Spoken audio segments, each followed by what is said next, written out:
చిన్న అడుగు వేస్తూ ముందుకు పోతూ 2004లో ఆనాడు మళ్ళీ ఇంద్రమ్మ రాజ్యం వచ్చి రాజశేఖర రెడ్డి గారు ముఖ్యమంత్రి అయిన తర్వాత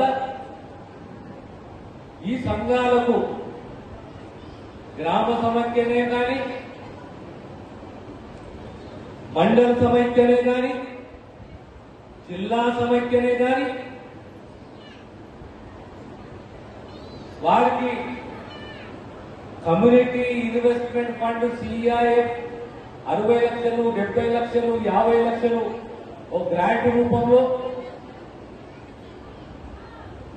దానికి తోడు 50,000 లక్ష 5 లక్షల వరకు రుణాలు. మరో అద్భుతమైన ఆలోచన. ఏ ఆలోచన అంటే అరే మహిళల గుణమే పొదుపాయ, మహిళల గుణమే కాపాయ. మహిళ అంటే ఇంటి శక్తి ఆయన. ఓ తల్లిగా, ఒక బిడ్డగా, ఒక భార్యగా సంసారం తీర్చిదిద్దే శక్తి కేవలం ఎవరికి ఉన్నదంటే ఆ తల్లికే ఉన్నది, ఆ భార్యకే ఉన్నది, ఆ మహిళకే ఉన్నది. అందులో పొదుపు రూపాయి ఇస్తే ఆటల పొదుపు చేసుకుంటుంది. సంసారం ఆ దిశగా ఆ రకంగా నడిపిస్తుంది.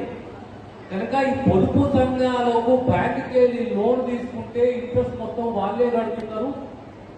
వాళ్ళు ఇంట్రెస్ట్ కట్టకుండా ప్రభుత్వం కూడా కొద్దిగా బాధ్యత తీసుకోవాలి.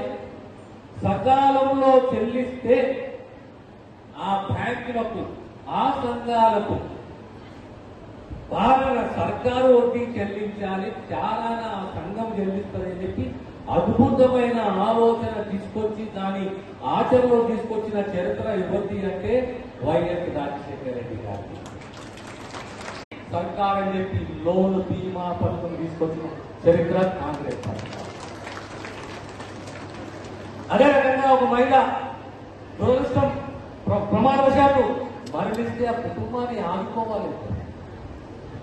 ఆ కుటుంబాన్ని ఆదుకోవాలి ఎవరు అంటే కాదు, ప్రభుత్వం ఆదుకోవాలి, ప్రభుత్వం నైతిక బాధ్యత, ప్రభుత్వం ఆదుకోవాలని చెప్పి ప్రమాద బీమా అని చెప్పేసి 10 లక్షల రూపాయల బీమా పథకం తీసుకొచ్చింది కాంగ్రెస్ సర్కార్.